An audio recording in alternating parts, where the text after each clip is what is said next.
교회력에 따른 PPT 매일 말씀 묵상 2021년 2월 6일 토요일입니다. 교회력에 따른 오늘의 말씀입니다. 이사야 46장 1에서 13절, 마태복음 12장 9에서 14절입니다. 오늘의 말씀 중 첫 번째 본문입니다. 이사야 46장 1에서 13절 말씀을 개역 개정으로 읽겠습니다. 벨은 엎드러졌고 느보는 구부러졌도다. 그들의 우상들은 짐승과 가축에게 실렸으니 너희가 떠매고 다니던 그것들이 피곤한 짐승의 무거운 짐이 되었도다. 그들은 구부러졌고 그들은 일제히 엎드러졌으므로 그 짐을 구하여 내지 못하고 자기들도 잡혀갔느니라. 야곱의 집이여, 이스라엘 집에 남은 모든 자여, 내게 들을지어다. 배에서 태어남으로부터 내게 안겼고 태에서 남으로부터 내게 업힌 너희여, 너희가 노년에 이르기까지 내가 그리하겠고 백발이 되기까지 내가 너희를 품을 것이라. 내가 지었은즉 내가 업을 것이요 내가 품고 구하여 내리라. 너희가 나를 누구에게 비기며 누구와 짝하며 누구와 비교하여 서로 같다 하겠느냐. 사람들이 주머니에서 금을 쏟아내며 은을 저울에 달아 도금장이에게 주고 그것으로 신을 만들게 하고 그것에게 엎드려 경배하며 그것을 들어 어깨에 메어다가 그의 처소에 두면 그것이 서 있고 거기에서 능히 움직이지 못하며 그에게 부르짖어도 능히 응답하지 못하며 고난에서 구하여 내지도 못하느니라. 너희 패역한 자들아, 이 일을 기억하고 장부가 되라. 이 일을 마음에 두라. 너희는 옛 정리를 기억하라. 나는 하나님이라. 나 외에 다른 이가 없느니라. 나는 하나님이라. 나 같은 이가 없느니라. 내가 시초부터 종말을 알리며 아직 이루지 아니한 일을 옛적부터 보이고 이르기를 나의 뜻이 설 것이니 내가 나의 모든 기뻐하는 것을 이루리라 하였노라. 내가 동쪽에서 사나운 날짐승을 부르며 먼 나라에서 나의 뜻을 이룰 사람을 부를 것이라. 내가 말하였은즉 반드시 이룰 것이요 계획하였은즉 반드시 시행하리라. 마음이 완약하여 공의에서 멀리 떠난 너희여, 내게 들으라. 내가 나의 공의를 가깝게 할 것인즉 그것이 멀지 아니하나니 나의 구원이 지체하지 아니할 것이라. 내가 나의 영광인 이스라엘을 위하여 구원을 시온에 베풀리라.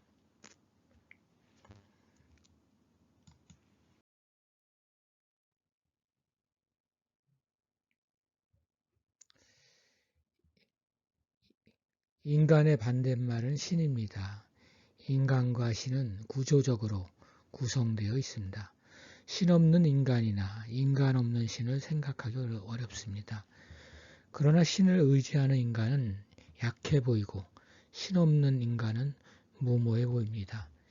이 약함과 무모함 사이에서 어느 한편을 택해야 합니다. 어정쩡한 중간은 없습니다.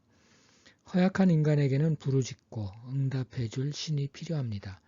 부르짖지 않으면 신이 응답하지 않을 테니 그가 노력하지 않고 받을 것은 아무것도 없어 고통으로 신음소리를 내며 내 힘으로만 애쓸 터입니다.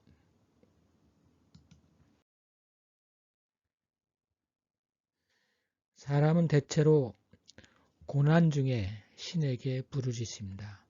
그런데 신 중에는 고난에서 우리를 구하여 내지 못하는 신들이 있습니다. 그러니 어느 신에게 부르짖을지 선택이 중요합니다.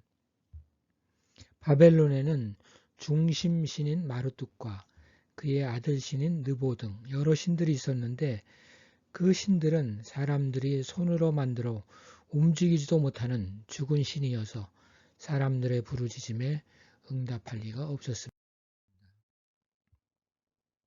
그런데 하나님은 다릅니다. 다르다는 근거는 그가 무엇을 했는가입니다. 옛적에 하나님이 무엇을 했는지 기억해 보면 됩니다. 그러나 하나님은 하신 일만 가지고 그 백성의 신뢰를 얻으려고 하지 않습니다. 그는 시초부터 종말을 알리는 분이십니다. 과거의 미래를 알린 분이십니다. 그에게서 시간은 통일을 이루며 영원해집니다. 사람들은 신에게 부르짖어 신을 현재에 고정시켜 그들의 소원 성취자로 삼고자 합니다. 하나님은 자기 백성의 고통을 외면하지 않으시지만 그렇다고 거기에 매여 있지도 않습니다. 그분은 사람들의 소원을 이루어지는 로봇이 아니며 자기만의 뜻을 가진 자유로운 의지이십니다. 하나님의 일은 인간 구원에 집중되어 있습니다. 그분의 품을 벗어나려는 인간들을 다시 끌어안아 품어주시고자 하는 어느 면에서 우리를 안타깝게 여기는 애처로운 분이십니다. 하나님은 우리를 버려두시기도 합니다. 그런데 알고 보면 사실은 우리가 하나님을 버려둔 것입니다. 하나님은 우리의 구원을 위해 이미 오래전 과거에 정한 계획이 있으십니다. 그 계획은 아직 이루어지지 않았습니다. 그러나 곧 이루어질 것입니다. 하나님은 우리에게서 승리하고자 하시나 우리가 그것을 용납하지 않고 있습니다. 언제라도 우리가 하나님을 신뢰하고 그에게 가까이 가면 구원하는 승리가 문 앞에 당도할 볼 것입니다. 교회력에 따른 오늘의 말씀 중 두 번째 본문입니다. 마태복음 12장 9에서 14절입니다. 안식일에 손 마른 사람을 고치시다. 거기에서 떠나 그들의 회당에 들어가시니 한쪽 손 마른 사람이 있는지라. 사람들이 예수를 고발하려 하여 물어 이르되 안식일에 병 고치는 것이 옳으니까. 예수께서 이르시되 너희 중에 어떤 사람이 양 한 마리가 있어 안식일에 구덩이에 빠졌으면 끌어내지 않겠느냐. 사람이 양보다 얼마나 더 귀하냐. 그러므로 안식일에 성을 행하는 것이 옳으니라 하시고 이에 그 사람에게 이르시되 손을 내밀라 하시니 그가 내밀매 다른 손과 같이 회복되어 성하더라. 바리새인들이 나가서 어떻게 하여 예수를 죽일까 의논하거늘. 이스라엘이 우상을 찾았던 이유, 그리고 하나님께서 자기 백성을 부르시는 이유는 생명, 곧 육적이고 영적인 생명의 안녕을 위해서입니다. 생명의 문제는 예수 시대에도 여전히 해결되지 않은 주제였습니다. 특히 이 문제로 예수는 바리새인들과 많이 부딪혔습니다. 바리새인들은 일종의 종파로 사두개파, 에세네파, 열심당과 더불어 예수님 당시의 대표적 종파였습니다. 바리새인들의 인생의 목표는 율법 준수에 있었습니다. 바리새파 사람들과 율법 학자들에게 613가지 율법을 지키는 것은 실로 중요한 문제였습니다. 그들은 역겹습니다. 그들은 사람의 생명보다 전통을 더 중요하게 생각하기 때문입니다. 그들에게 전통은 종교라는 명분으로 포장되어 있습니다. 그러니 전통을 거부하거나 위반하는 것은 종교의 신을 거역하는 것이 됩니다. 신에 대한 거역은 징벌을 받되 오직 하나, 죽음밖에 없습니다. 예수님에게 바리새인들이 역겨운 것은 생명을 살피고 돌보는 것보다는 생명을 죽여 없애려는 데 신경을 쓰기 때문입니다. 생명의 구원을 위해 있는 종교의 이름으로 생명의 파멸을 추구하는 수단으로 삼습니다. 한쪽 손이 오그라든 사람이 있습니다. 그를 놓고 바리새인들이 묻습니다. 안식일에 병 고치는 것이 옳으냐? 이미 답은 정해져 있습니다. 병 고치는 것 자체가 문제가 아니라 안식일이 문제입니다. 사람보다 전통과 종교가 더 중요합니다. 예수님은 그들과 갈등을 피하려 하지 않습니다. 다음날 고칠 수도 있거나 아예 그 상황을 피할 수도 있습니다. 그러나 예수님은 구태여 그 손 오그라든 사람을 고치십니다.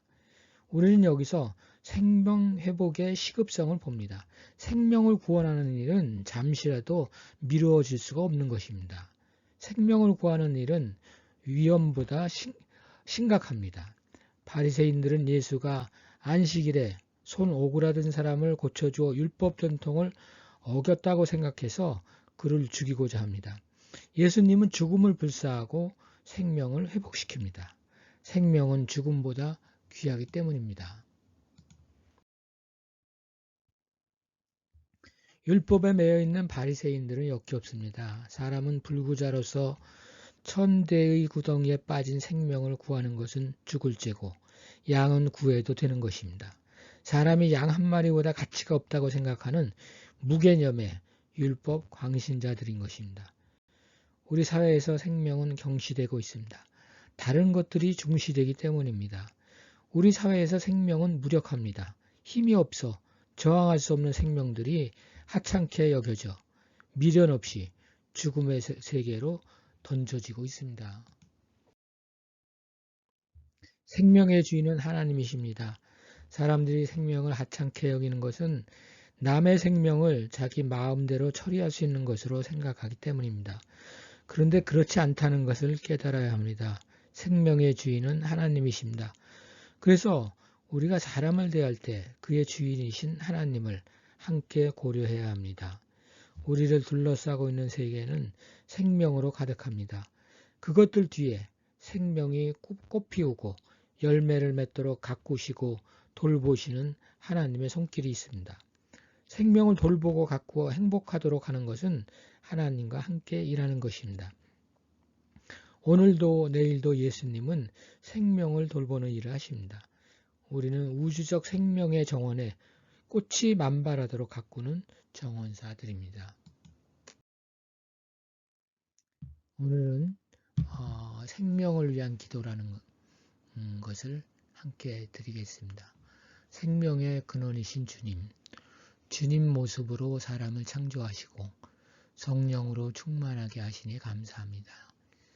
오늘날 그릇된 가치관과 교만한 마음으로 생명을 파괴하는 일이 곳곳에서 일어나고 있습니다.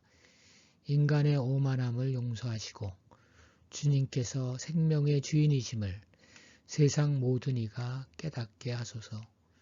저희에게 생명을 사랑하는 마음을 북돋아 주시고 생명을 수호하는 데 앞장서게 하소서.